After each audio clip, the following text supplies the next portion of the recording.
Voltamos com o Horizonte Debate e no programa de hoje estamos falando sobre o atentado contra Jair Bolsonaro. Se você está chegando agora, o programa está começando às 21 horas e ele tem 1 hora de duração, esse é o quarto bloco. Fique conosco, ligue lá mais cedo, quem estava acostumado a ligar o programa às 9h30.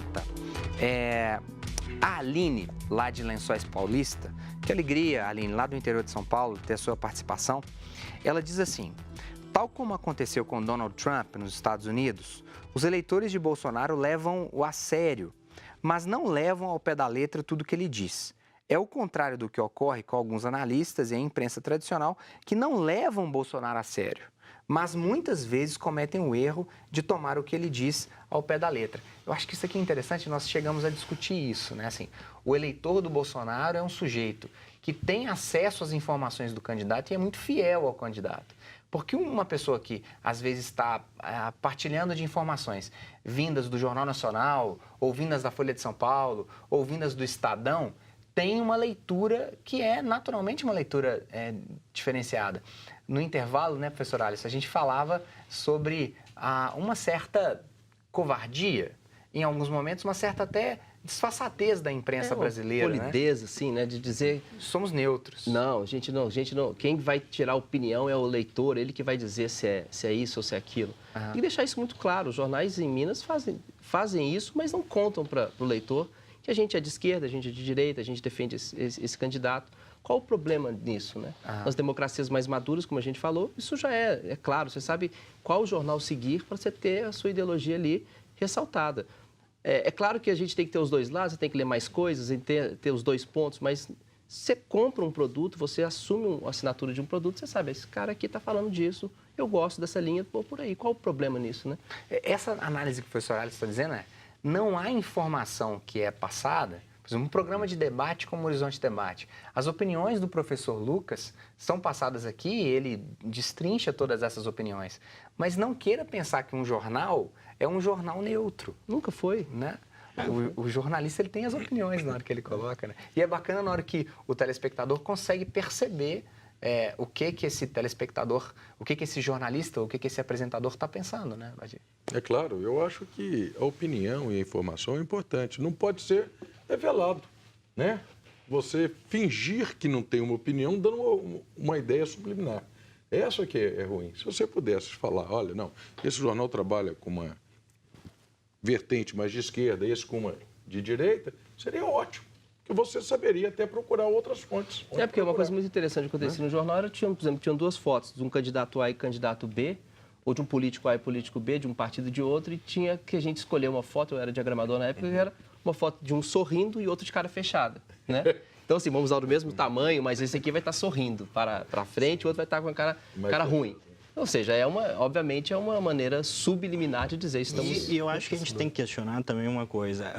Normalmente, os eleitores, a imensa maioria, mesmo com um candidato como Bolsonaro, com posições muito claras, nem sempre ele concorda com 100% do candidato, com 100% de uma ideologia política, né? Ou seja, as pessoas muitas vezes, saiu uma pesquisa qualitativa, inclusive na minha terra natal, no Rio Grande do Sul, com eleitores do Bolsonaro, e muitos deles dizendo, olha, a mim me incomoda a postura dele diante das mulheres, a mim me incomoda a postura dele diante o desarmamento, mas eu vou votar nele por essas e essas razões. Ou seja, o eleitor faz o filtro, né? O interessante é que as pessoas, né, os meios de comunicação, os candidatos, deixem claro, né, qual é a sua posição para que as pessoas, né, escolham. E que as pessoas também sejam mais corajosas de dizer a opinião que tem. Claro. E não utilizar de uma fake news ou de algo que um candidato diz para dizer uma posição machista. Porque, gente, homofóbica. até Jesus Cristo, que era um homem puro, não conseguiu agradar todos. Você imagina uma política para governar um país. Agora, não são todas as ideias que eu vou concordar do Bolsonaro. Às vezes, time de futebol, você vê todo mundo torcendo para o mesmo time. Você tem críticas ao técnico, fala, por que não botou fulano, por que não botou ciclano? Quer dizer, todas as pessoas do mesmo time. Agora, olha a colocação, acho que tem a ver com aquela primeira... com a sua participação no primeiro bloco. O David, o Davi, do bairro Cardoso, obrigado pelo envio da sua mensagem. Pelo que já foi apurado, o pagamento dos honorários são feitos por um empresário. E o que os convidados acham disso. E aí a nossa produção apurou, né, que segundo um desses advogados, esse empresário que está sendo o que está bancando esses honorários. Sim. Mas, notícia de agora, o comitê de campanha de Bolsonaro quer saber na justiça quem é o cara que está bancando isso. Então, acho que aquela ideia minha de que o Bolsonaro vai lá na prisão em Mato Grosso apertar a mão do Adélio não vai acontecer, né? Não, é evidente. Agora, não, no né? fundo, tem que falar quem é o empresário que está bancando? É justo, é republicano o empresário resolver ajudar um réu? Eu acho até que é republicano o empresário ajudar o réu. Eu acho que, numa apuração de um crime, tá certo? O advogado ele não está sendo investigado. Quem está sendo investigado é o criminoso. Então, O empresário que banca o advogado. agora ele nós pode ser poderíamos verificar se este empresário está por trás de um complô. Poderíamos verificar sim, qual que é o problema? Se ele tivesse por trás, se ele que pagou para esse indivíduo, por exemplo, isso é no campo das hipóteses, não estou acusando ninguém, cometer esse crime. Ok? Então deveria saber. O que é o segredo, quer dizer, não é segredo, o que é protegido pelos advogados é o valor dos honorários, que não precisa falar. Isso deve a quem? A Receita Federal e mais ninguém. Agora, falar quem pagou, sim. Inclusive, ele tem que declarar. Né? Qual que é o Então, não é caminho? uma quebra para a imprensa, é uma quebra para a investigação. Eu não preciso falar nem o quanto.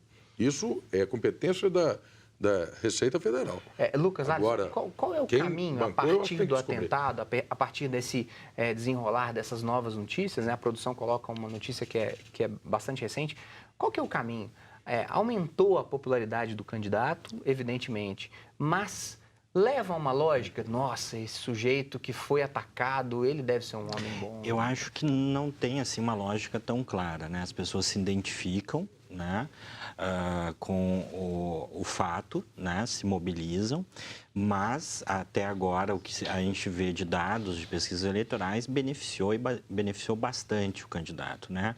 A sua aceitação, a intenção de voto aumentou e é sempre um problema porque o Bolsonaro, como um candidato de direita, às vezes tem o chamado voto oculto, né, que a pessoa não admite que vai votar por algum tipo de vergonha. Mas também aumentou muito o engajamento do voto e baixou a rejeição. Por que as pessoas têm rejeição tá muito vergonha de alta, né? dizer que não votam? É um fenômeno, assim, em vários países, né? Na Inglaterra, com o Partido Conservador, na eleição de Donald Trump. Em geral, porque muitas vezes existe, hoje principalmente, essa questão do politicamente correto. Né? Não é descolado votar no Bolsonaro? Ou seja, você vai parecer também preconceituoso ou algo do tipo. Você vai se alinhar a ele. Assim. Exatamente. Você vai parecer que você é a imagem negativa que passam do candidato. Então, muitas vezes as pessoas preferem, né, para não perder amigo, para não se dispor, não admitir e, quando for lá na urna, né, secretamente, vota no candidato. Eu acho que o Bolsonaro vai ter mais votos do que as pesquisas estão mostrando exatamente por esse efeito. Mas ele ganha, Alisson, no primeiro turno? Não, primeiro turno acho que não, mas eu acho que no segundo turno vai ficar Como foi na Datafolha e no Ibope. Está muito que ele polarizado. perde para muitos deles. Está muito polarizado a eleição. Nós temos Marina, nós temos o Ciro Haddad. Haddad. Então, Alckmin. para ganhar no primeiro turno, são 50% mais um dos votos válidos. Então, eu acho complicado. Agora, eu não acredito que realmente o atentado tenha trazido uma votação ou que isso aumentou a popularidade do candidato. Realmente não. Eu acho que aumentou realmente a intenção de votos, aumentou, mas aumentou dele, aumentou de outros candidatos. A visibilidade dele aumentou chegando, assustadoramente. mas, né? mas nós estamos chegando O próximo primeiro à caderno da eleição. Folha foi só ele. Né? Então, por exemplo, nós estamos na hora de pessoas que ainda não tinham, não tinham certeza de quem iria votar, já começou a expor de quem vai votar. A partir do momento que você tem, já teve dois debates lá, já teve debate com os vices, candidatos a vice-presidente, né? Teve candidato que teve uma entrevista com o futuro ministro... Os futuros ministros Dos da futuros área, ministros os assessores da área econômica. Né? Então, isso também começa a O Roda aumentar. Viva da TV Cultura com a área econômica. Mas você verifica o infraestrutura, seguinte, que educação. ele aumentou, né? Todo mundo fala que o Bolsonaro, que as mulheres não votam. Ele teve um aumento nas mulheres, agora saiu hoje isso, com as mulheres negras, um percentual, e a Marina diminuiu o percentual dela. Agora, vai atribuir isso ao atentado? Eu acredito que não. Eu acho que tem relação com o atentado na medida em que algumas pessoas que estavam envergonhadas de votar usam a facada para se manifestar. Então, eu tenho votos saindo do armário, digamos assim. De outro lado, a pesquisa mostra que aqueles segmentos que eram mais, que rejeitavam mais o candidato, ele conseguiu ser mais aprovado. Perfeito. Mais pobres e mulheres. Alisson, Lucas, Badi, que alegria tê-los cá. A gente nunca fez um fechamento no Horizonte Debate, porque a gente quer que você, telespectador, leve isso para frente. Nós agradecemos muito a sua participação e a sua audiência até aqui. Rodrigo, obrigado pelo toque, cara, show de bola. Espero você na próxima quarta-feira, ao vivo. Participe conosco. Abraço e até o próximo programa. Tchau.